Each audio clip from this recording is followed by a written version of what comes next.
Hey, Jen Banks here. This is the podcast A is for Adversity, and I'm going to talk about being more intentional about our thoughts and our goals so we can make our lives happen instead of letting life happen to us.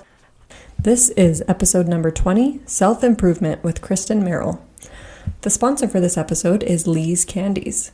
And not only are their chocolates super sweet, but they are the sweetest people you've ever met. Ken and Sherry Fernandez own Lee's Candies in Boise, Idaho, and if you haven't checked them out, seriously do it today. Hey guys, I have such a treat for you today. I have my sister Kristen, say hello Kristen. Hello.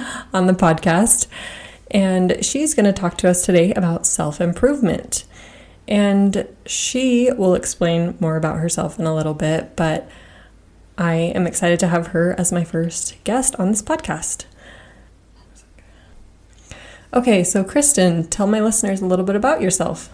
Hello. So I am the younger sister here. People used to think we were twins, but I'm actually 3 years younger. People would always say that she looked like the older one, so there's that. I am a certified fitness and nutrition coach of 4 years. I am also a first-time mom to my 3-month-old baby girl.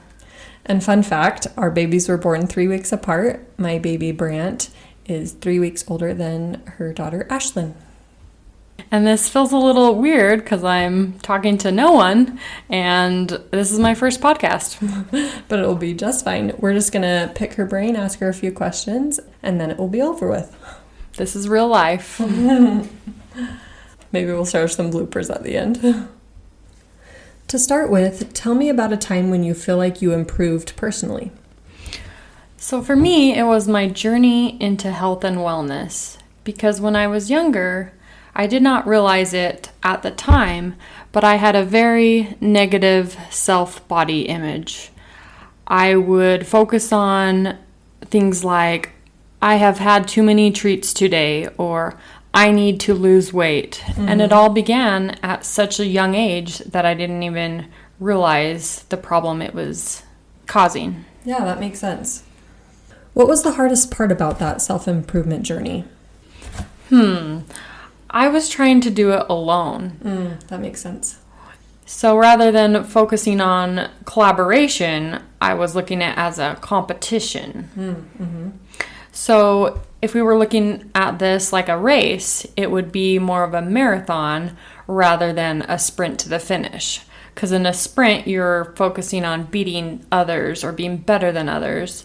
But whereas a marathon is more of a personal best, or looking at this, your journey is your journey. That's true. So you can kind of go at your own pace and use the help of others and the support of maybe the runners around you, so to speak. This feels so formal. You would never know that we were super close in person, but we'll try to ease up as we go along. And if not, hey, it's our first time. Be patient with us. So how do you feel when you reach a goal, Kristen? I feel very empowered because anyone can break a habit, but it takes dedication to keep a habit. Yeah, that's true. That reminds me of a quote, and it says, "Bad habits are like comfy beds, easy to get into, but hard to get out of." And just coming out of winter, I feel like we can all relate to that. We just want to stay cozy and under the covers. That's what makes it hard. I've noticed that you post your workouts every day on your Instagram feed. Yeah, so I do that for 2 reasons. Because one, it shows accountability. So my followers are going to see that I'm posting every day. You're keeping that habit. Yeah, so maybe one day I don't post and it may either spark curiosity as to why I didn't work out, or just keep me accountable to make sure I'm still in that habit. Yeah, that's awesome. And I love seeing those workouts because you get it done, girl. I love it. These are great insights. Thank you so much for sharing your mind with us. For sure. So describe your process behind self-improvement. What does it look like to you? So for me, this is one of my favorite aspects of self-improvement, because a lot of times I think we get caught up in one aspect of self-improvement and we don't look at it as a whole. That's true. So I like to look at it as a holistic approach. self-improvement means improving your mindset, improving your physical, mental, emotional, spiritual wellness. Yeah, that's great. And you shared recently with me that you've been reading more personal development books. What's that about? Yeah, so that's one way I choose to work on my mindset. Personal development books for me look like reading or listening to podcasts or books that would apply to your journey and what you're trying to improve upon. And so a lot of people think at first that they're weird, that they don't work, but as I've just even read or listened to 5 to 10 minutes a day, they really help elevate your mindset and help you reach those goals or get into the mindset where you are able to be more aware of your thoughts and how they relate to a holistic approach to fitness and wellness. Yeah, that's good. So you're able to kind of take bits and pieces and apply it to your journey. That's what I love about anything that we consume is we can take what's helpful to us and we can leave the rest of it. We don't have to feel like we're following some sort of manual, but those books can help us identify areas where we can improve. In your mind, what is one common mistake people make when trying to improve themselves? So for this one, I would say focusing too much on what you can't control rather than what you can control. Mm-hmm. For example, you can control how you fuel your body. You also can control if you choose to work out or not. So what are some things that you can't control? You can't control people's judgments or how they react to it. That makes sense, yeah. Or you may be predisposed to certain genetic traits or have certain medical conditions that you're not able to control. Who are 3 people who have helped you improve? The first would definitely be a sister missionary who I met on my LDS church service mission to Moscow, Russia. Her name is Sister Taylor, and for me, she was really good at helping me focus on my mindset and having what she called a growth mindset. So a growth mindset is when you focus on maybe a task you aren't able to complete and you say, I'm not there yet. Maybe you can't or are not capable at the time, but as you're learning to improve and to grow, you will get there. I love that word yet because that implies that that's not the end of your sentence. You're still working towards it. This is still the beginning. Right. The second would be my grandma, Freddie Lou Boyce. She is awesome. Yes, love grandma. Sorry to interrupt. Because she has taught me just to live life to the fullest. She is always working on herself. So that has shown me an example or given me an example. I don't even know how she gets done what she does in a day. She's like an Energizer bunny. Yeah, for sure. And she's what, almost 90? Yeah, 85. Mid-80s, yeah. Mm-hmm. The next would be Jared Harris. So I worked closely with Jared Harris when I was about to get my personal training certificate. Yeah, and he also grew up in our neighborhood, right? Right, yeah. So he just encouraged me on my health and wellness journey that I could get the certification and start to inspire others to become healthy themselves. Yeah, and when we were preparing for this interview, you mentioned that he said some encouraging words to you one time. As I was preparing to take my certification for my personal training exam, he was just very encouraging and made me feel like I could do it and I was ready to take the exam in order to prepare myself to help others. And I don't remember his exact words, but I remember how I felt. Felt encouraged and like this was the start of my next chapter. That's awesome. I feel like there's so many people in our lives that do that for us and they probably never even know what influence they had on us, but however we can support others in their journey is awesome. It's so fun having you here, Kristen. Thanks. It's been so funny because I feel like it's been more recently, and you pointed this out to me, it's been more recently that we've been able to talk more openly about things like this. Right. Oh, good times growing up. I just remember playing a lot of card games and hanging out together and laughing. We were always great laugh buddies. I remember we'd get such side aches from laughing so hard. And that was our ab workouts at the time, right? For me, it was the facial expressions. Oh, yeah. And it's interesting to reflect on because I feel like at that time in our life, we were more focused on the present and what was happening. And that's kind of how humor is anyway. You're looking around, seeing what is funny, what's going on. And because of that, we didn't really reflect on the past. And maybe it was just because of our maturity level. We weren't really there yet. We weren't really diving into deep heart-to-heart conversations. But I'm glad that we're at that place now and we can share that together. I agree. We don't always realize it in the moment, the importance of reflection and how that ties into self-improvement. So I don't regret our time growing up, but like you said, it's nice to know that because of those experiences, we now recognize the areas we can improve and how we can help each other because we are so open. Yeah, that's very true. I think a lot of times when we're struggling, we feel like we're alone. It's kind of more of a silent struggle and we don't lean on one another when we really could take that opportunity. So I feel like you'd definitely be on my list of people who have helped me improve because I'm able to watch your journey and see how far you've come. Oh, right back at ya. Yeah. I couldn't have her put me on her list because it would look like I'm bribing her. It's also neat, too, that you're kind of into this life coaching trend as well. Maybe it's not a trend. I don't know what to call it. What do you wish you had known when you started your self-improvement journey?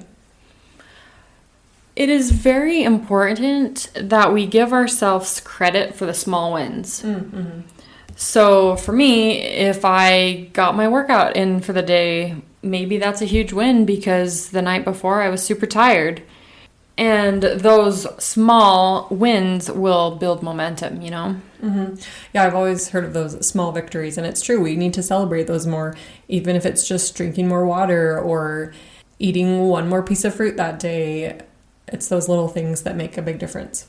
Exactly, because far too often, if we're starting a fitness journey, or any journey really, we try to take it as an overhaul and do it all at once. Mm-hmm. Let me change all the things right now. And that's just not as effective because it can lead to burnout or just quitting altogether. That makes so much sense. What would you change about yourself if you could? So growing up, I had a really negative body image, and I didn't realize how early on that started and how it would shape me going into adulthood. I can relate to that. I feel like ever since I was younger, and still now, I compare my thighs to every girl that I see. For sure. It's the problem area that we compare to others. How has life coaching changed your thinking on self-improvement? It has made me more self-aware because the thoughts that we continue to think become our beliefs. Yeah, that makes sense. And I feel like this contributes too to being able to talk more openly about it. Once we're aware of it, we can then open up to others or seek advice on how to improve and all of those good things. Right, and that goes back to not being alone in this journey and the power of using others' resources to help ourselves. Yeah, no, that's good. There's a belief that I have that I'm working to change, and I recently became more self-aware of this. And it's that weekends equal fun, which equal food. And I feel like that's kind of rampant in our society. We often tie food to events, parties, occasions, hanging out, anything like that. Watching a movie, we feel like we need popcorn with it, or date night, we feel like we need a treat. And so that's definitely something I'm working on. Yeah, it's hard to go anywhere without there being food. Yes. I remember that Jody Moore said it's because we're Mormons and we don't drink, and so food is the only celebration tool we have. A belief for me that I've worked to overcome is looking at food as neutral. So no food is good or bad. I really like that because we know that circumstances are neutral and food is a circumstance. Food just exists in our world, or it grows or whatever, but our thoughts towards it create our beliefs.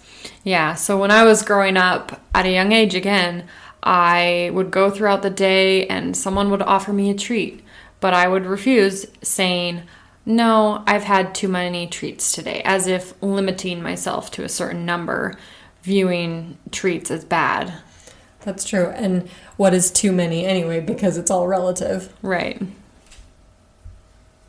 Okay, I saved my favorite question for last. What is your favorite self-improvement quote? So going right into it, it says, that which we persist in doing becomes easier for us to do. Not that the nature of the thing itself has changed, but our power to do it is increased. I like that quote because it's kind of a gut check. It's tough love, but it's basically saying if you don't take the responsibility to become better, then you are choosing to remain the same. Awesome. And that's by Ralph Waldo Emerson. We had to look it up. And I love that. That's great. And I love Ralph Waldo Emerson, so great choice. Thanks. Okay, I think that wraps up our interview. Thank you for your time today. It wasn't the easiest with some babies and some time constraints, but we got it done. You're welcome. Thank you so much for having me. Yeah. And how can my listeners get in touch with you if they want to learn more? The best way to contact me, I would say, is through email. So my email is coach with a K, Coach Kristen, Kristen, @gmail.com. Awesome. And you're also on Instagram, right? Yes, my Instagram is Kristen_Marie_Merrell. And that's Merrell, Merrell. Awesome. It's so crazy that we have to spell everything, but you never know with spellings these days. Right. Your weekly wisdom is this: what you dislike in another, be sure to correct in yourself. And that's by Thomas Spratt. Enjoy your week. Talk to you again soon. Here are some bloopers for your enjoyment if you've been listening this long. Phew, glad it was recording that time. This is going to be so good. Do it again. I hope. It's the unedited version. Sorry. Oh, yeah, and you can edit that out. Whatever, we'll see. Mic check. Testing. Okay, let's do a practice. Oh. I pledge allegiance to the flag, indivisible, with liberty and justice for all. I couldn't remember that word. But you guys aren't going to be talking at the same Right. time. It's okay. I do this all the time. It's good. We're human. Yeah, we are human. Yeah. Okay, let me just stop. Regarding, no, we'll just do it again. Are we going on to 2 or no? Yeah, Okay. we're going on to 2. I don't know how to say it. What do I say? Because you're trying to paraphrase it or exact quote? No, I am exact quoting it, but I said this is how it goes, so, and that sounded kind of cheesy, but okay. No, I'll just probably edit all that out. Dang, we just recorded a whole section and I thought that I had pushed record, but I didn't.